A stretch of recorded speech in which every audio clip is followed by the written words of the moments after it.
Setiap saat, setiap waktu, keringat basahi tubuh.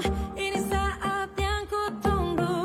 Hari ini ku buktikan, ku yakin aku kan menang. Hari ini kan dikenang, semua doaku panjatkan, sejarahku persembahkan.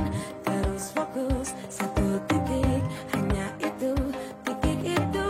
Tetap fokus, kita kejar, lampaui batas.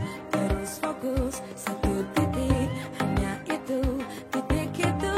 Tetap fokus, kita kejar, dan raih bintang. Yo yo ayo, yo ayo yo yo ayo, yo ayo yo yo ayo, yo ayo yo yo, oh oh oh, yo yo ayo, yo ayo yo yo ayo, yo ayo yo yo ayo. Kita datang, kita lihat, kita menang berprestasi. Siap, beri salam.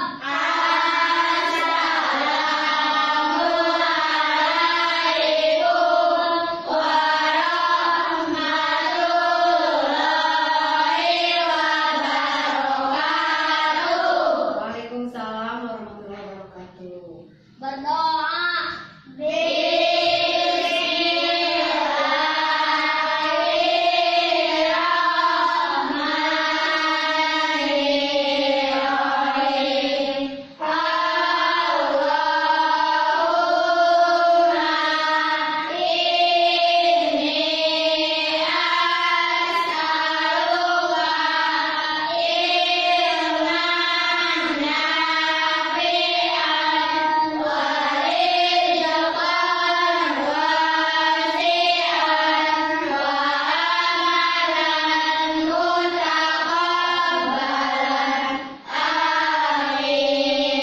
Berdoa selesai.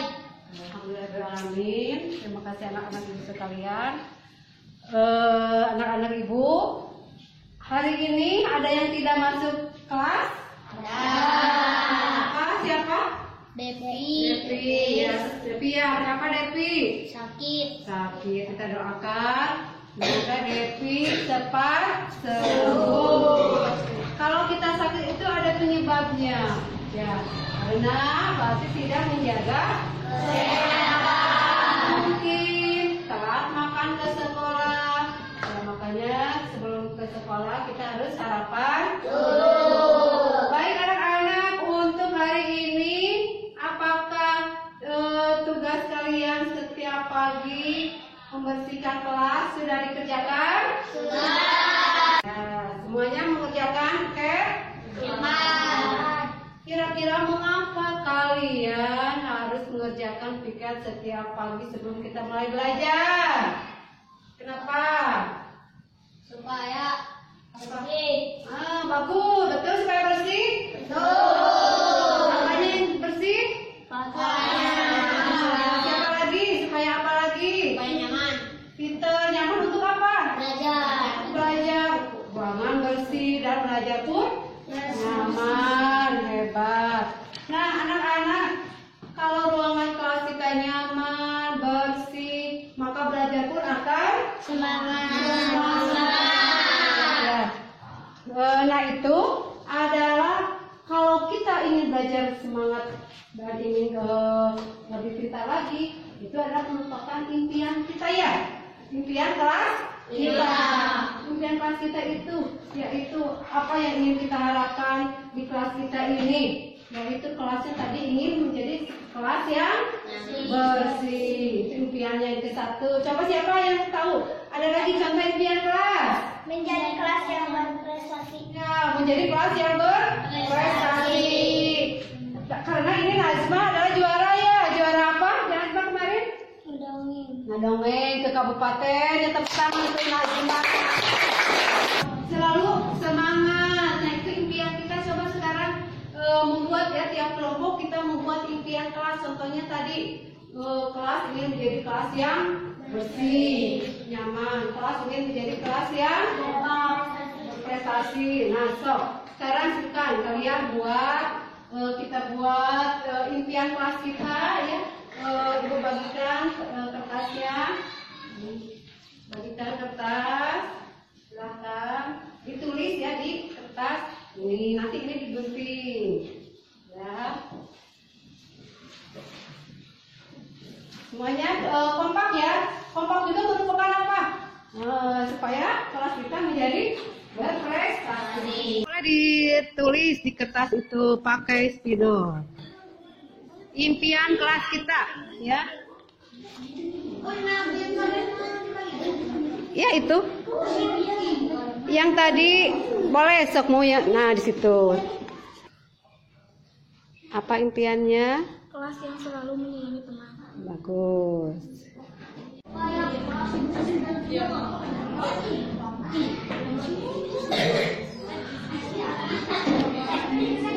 Coba lihat, sudah selesai. Yang sudah boleh ditempel ke depan, ya.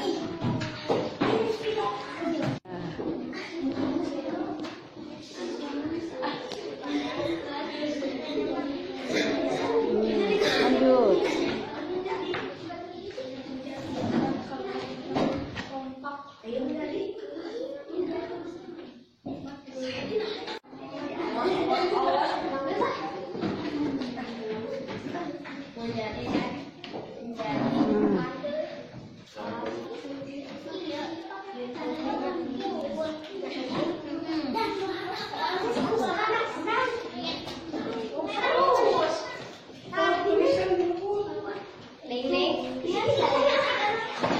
Nah, bagus.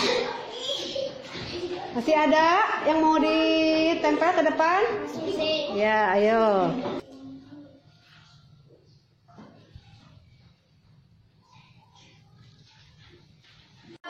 Kita barusan ya sudah memiliki impian kelas. Berapa impian kelas kita?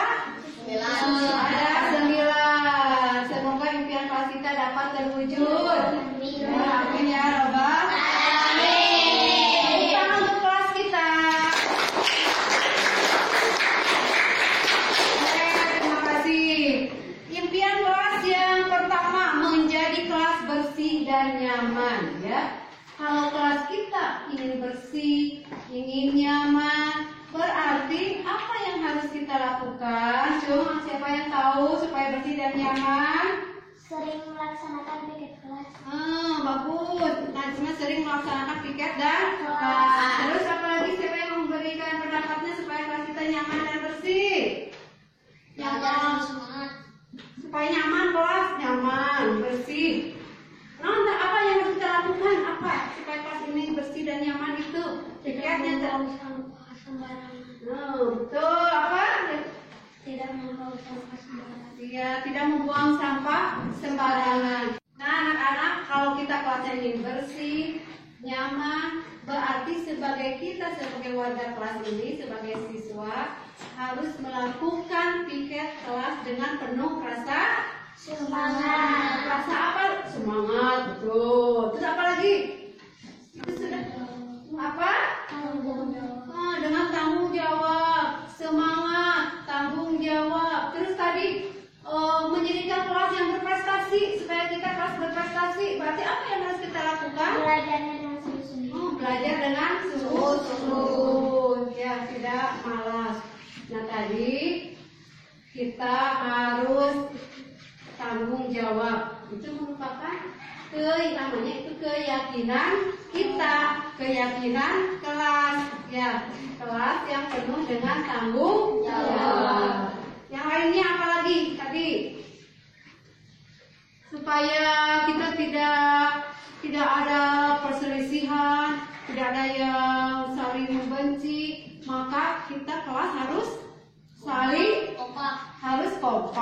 Terus kelas juga yang saling menghargai. Pintar menghargai dan menghargai. Nah, itu adalah contoh keyakinan kelas. Ayo kita tulis di kertas ini, ya, ditulis semuanya. Coba keyakinan kelas yang ingin kamu inginkan itu apa saja? Tulis masing-masing. Kami murid yang selalu bersemangat. Ya, boleh. Silakan tulis keyakinan kelasnya. Kami murid yang selalu bersemangat. Ayo. Boleh. Kami murid yang soleh-solehah Boleh, tulis. Itu juga keyakinan kelas. Ya, kalau masih ada, silakan. Selalu bersabar. Ya, boleh. Boleh.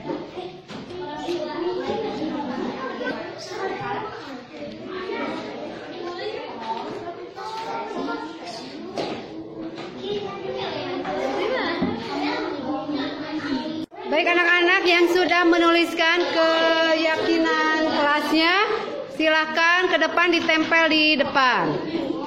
Pakai lem ya.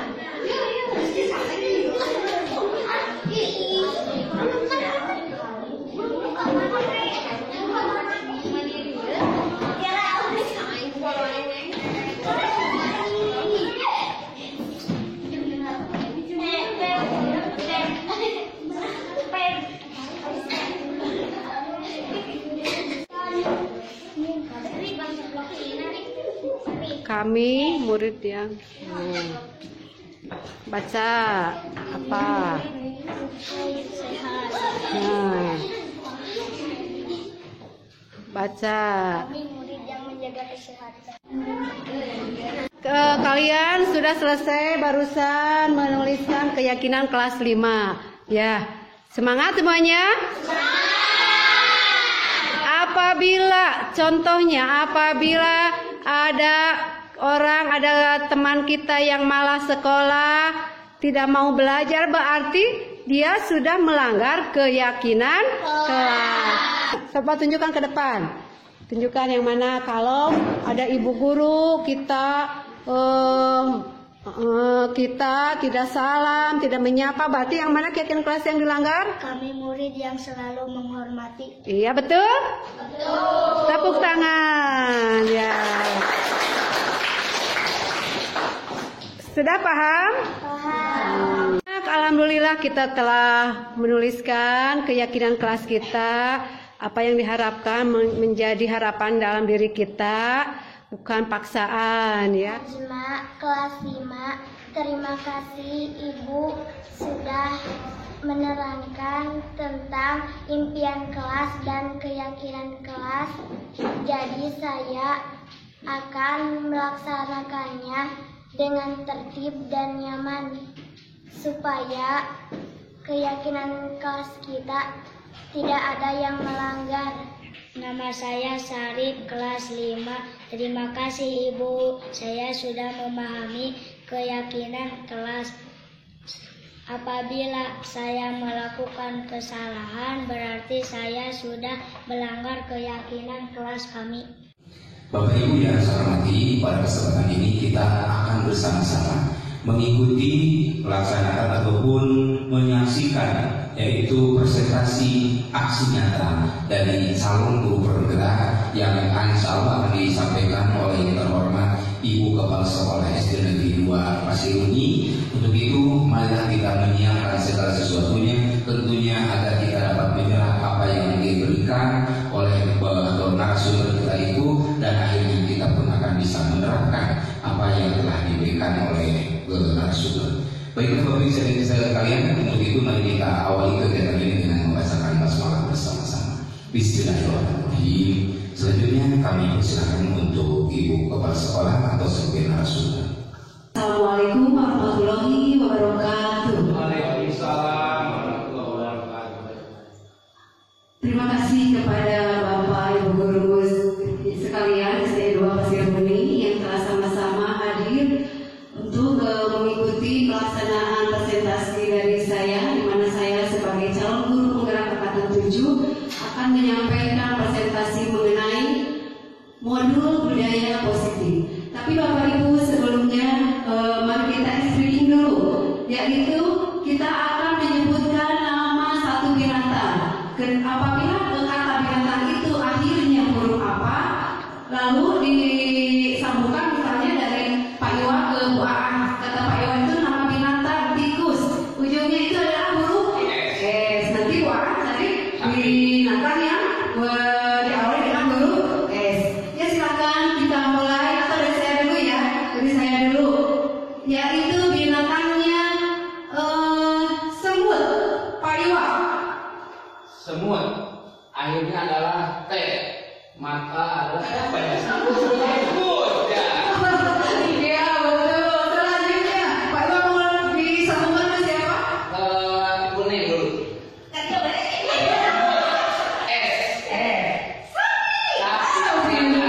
Sapi lalu Lempar ke depan. Depannya. sapi berarti ikan. Lempar. Kepada siapa? Oh, pintar. Bagus. Mau ada siapa lagi? Mau kepada siapa? Ya. Lempar kan? Monyet. Bilang monyetnya jangan sambil lirik ya. Ya terima kasih Bapak Ibu supaya mencairkan suasana. Selanjutnya mari kita kembali ke ini materi yaitu modul budaya positif.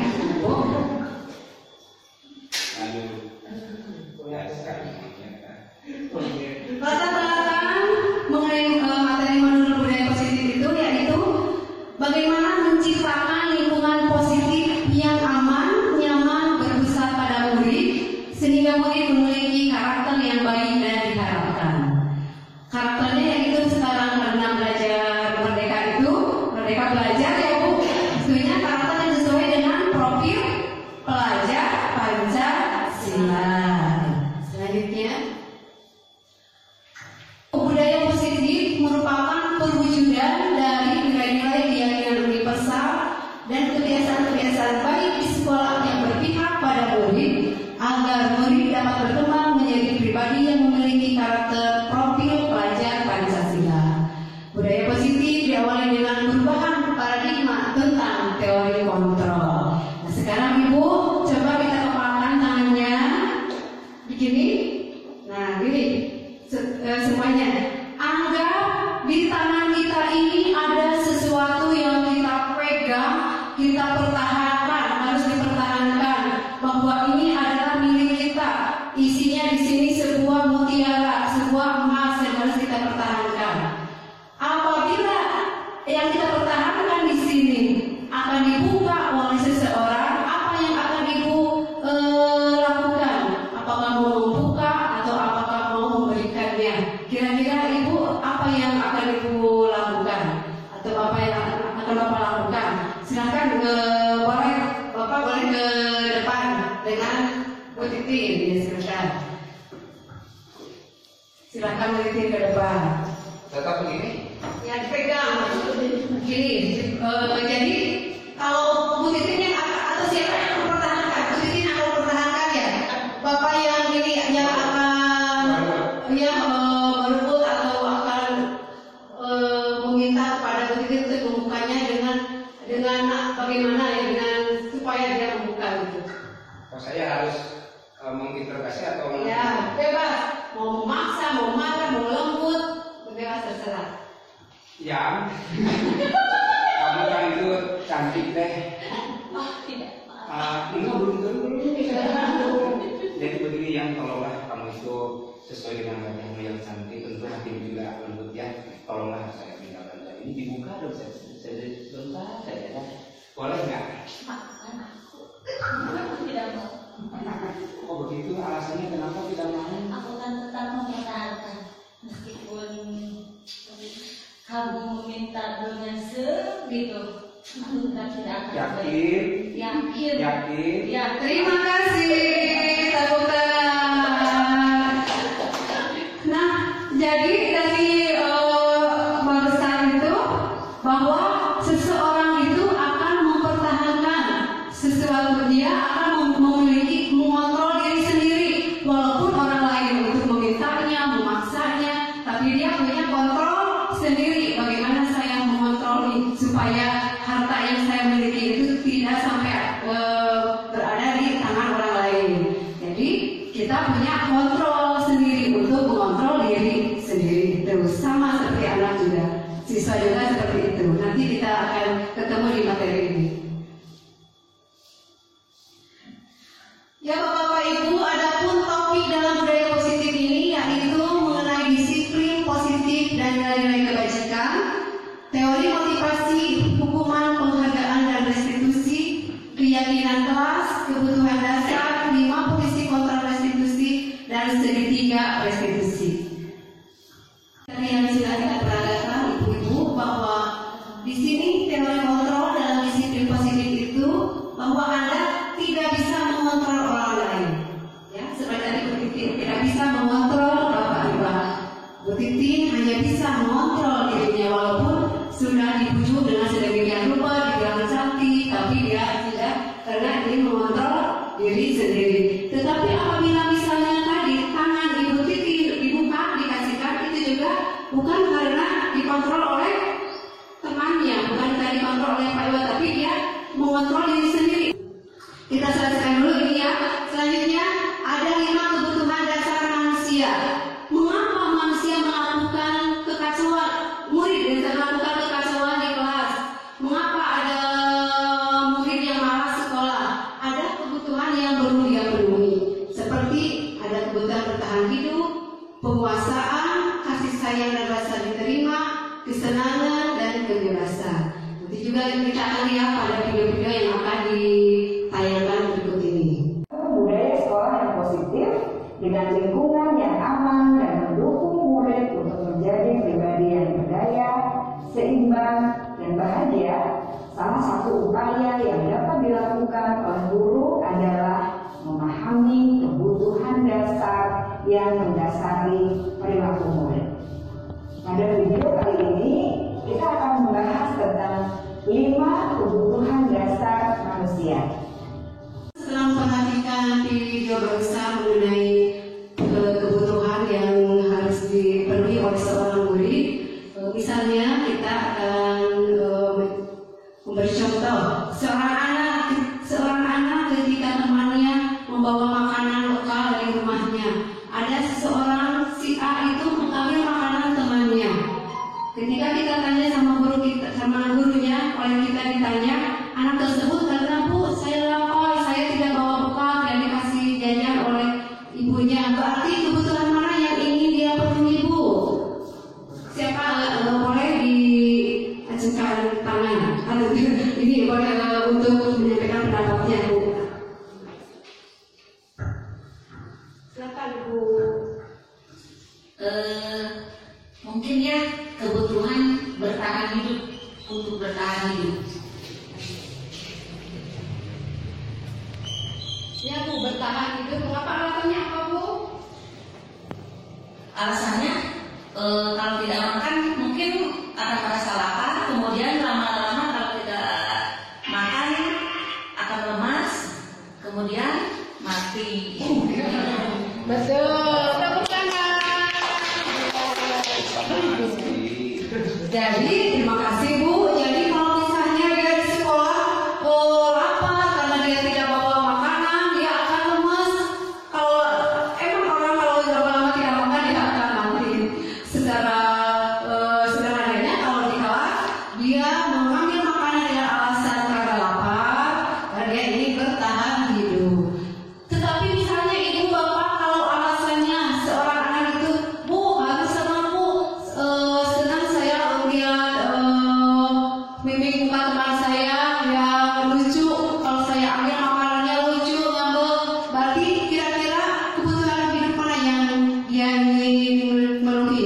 Ada apakah penguasaan, merasa diterima, kebebasan, atau kesenangan? Senang tuh saya mau lihat temannya yang lucu-lucu itu, lihat itu wajahnya kalau saya ambil makanannya.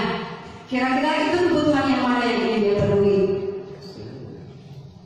Silakan Pak. Kalau menurut saya itu bisa juga kesenangan, karena dia melakukan itu hanya untuk kepuasan dirinya sendiri. Mungkin itu. Terima kasih. Tepuk tangan. Ada motivasi tepuk tangan. Ya betul, itu adalah kesenangan. Sudah paham kan ya Bu ya mengenai kebutuhan hidup yang harus dipenuhi oleh siswa. Selanjutnya kita lihat video berikutnya. Posisi manajer. Untuk lebih memahami kelima posisi tersebut,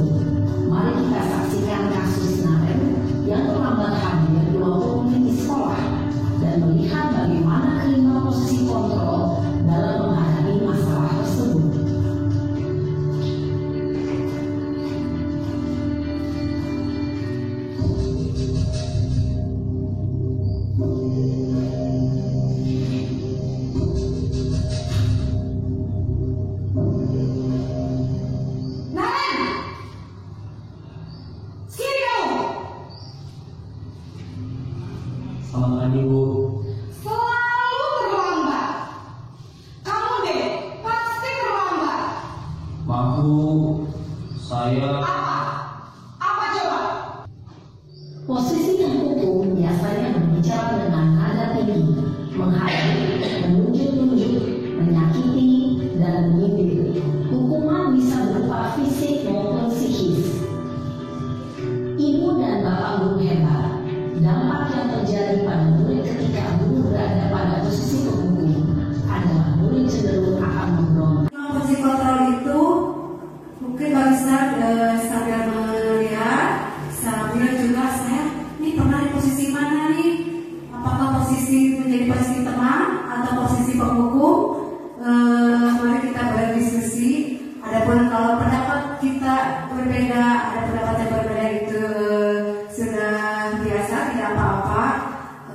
Dan ini tadi ada pertanyaan, ternyata dari kelima posisi ini, menurut Bapak Ibu mana posisi yang paling ideal yang dapat memberikan makna kepada siswa yang tidak akan membuat siswa menjadi nol gitu. Kira-kira 5 posisi itu yang mana Pak? Atau silakan siapa yang akan memberikan pendapatnya. Terima kasih Ibu narasumber. Kalau disuruh memilih sebenarnya ini adalah pilihan yang sulit Bu, karena kelimanya itu dibuat oleh para pakar. Sementara dicontohkan adalah mereka itu di SMP atau SMA tadi ya Bu, yang jadi videonya itu di videonya itu. Ya kalau video, tapi ini untuk semua. Iya memang seperti itu. Tapi kan kalau kenyataan bisa kan jadi posisi manajer. Kalau ini kalau mencari tahu itu maksudnya ke posisi mana? Jadi kita mencari tahu bahwa anak yang bermasalah itu dari latar belakangnya kenapa dia itu bermasalah gitu kan?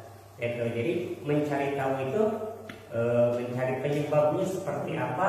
Kita kan mencari tahu itu bukan dari orangnya tersebut atau siswanya tersebut, tapi bisa dari orang lain ataupun dari keluarga yang lain. Gitu.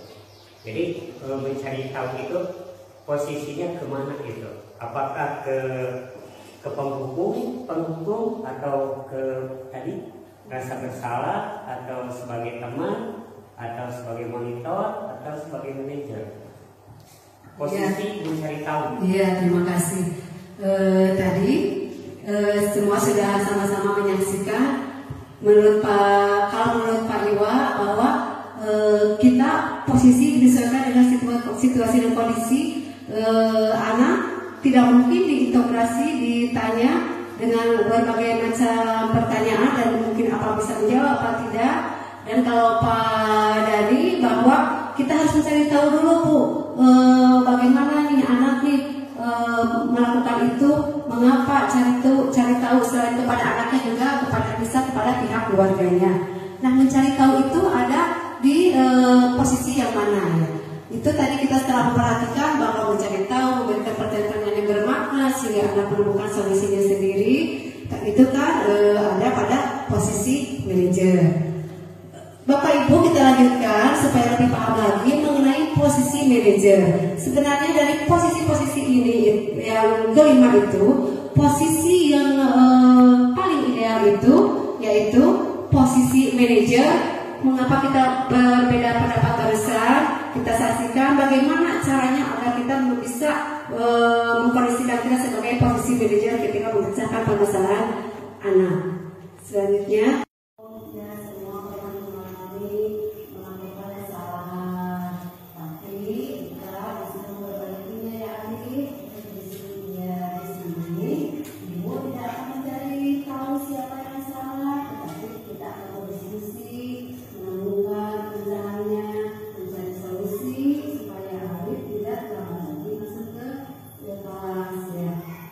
Kira-kira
Alhamdulillah, kegiatan presentasi aksi nyata modul budaya positif yang telah disajikan oleh yang terhormat Ibu R. Ema Susilawati SPD sebagai calon guru penggerak angkatan ke-7 telah selesai dilaksanakan. Tentunya dengan harapan kita semua menjadi guru yang hebat, guru yang bisa bergerak dan menggerakkan semua elemen masyarakat dan sebagainya untuk menjadikan Indonesia lebih baik. Terima kasih atas segala perhatiannya. Mohon maaf atas segala kekurangannya. Bila taufiq wal hidayah. Wassalamualaikum warahmatullahi wabarakatuh.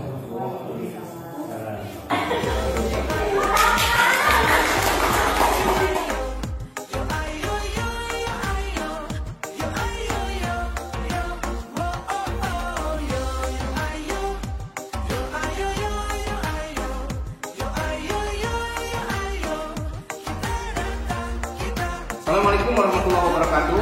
Saya Iwan Aktiwa sebagai guru kelas 6 di SD 2 Paceruni merasa bangga dengan kegiatan presentasi yang telah dilaksanakan oleh calon guru penggerak yaitu Ibu R.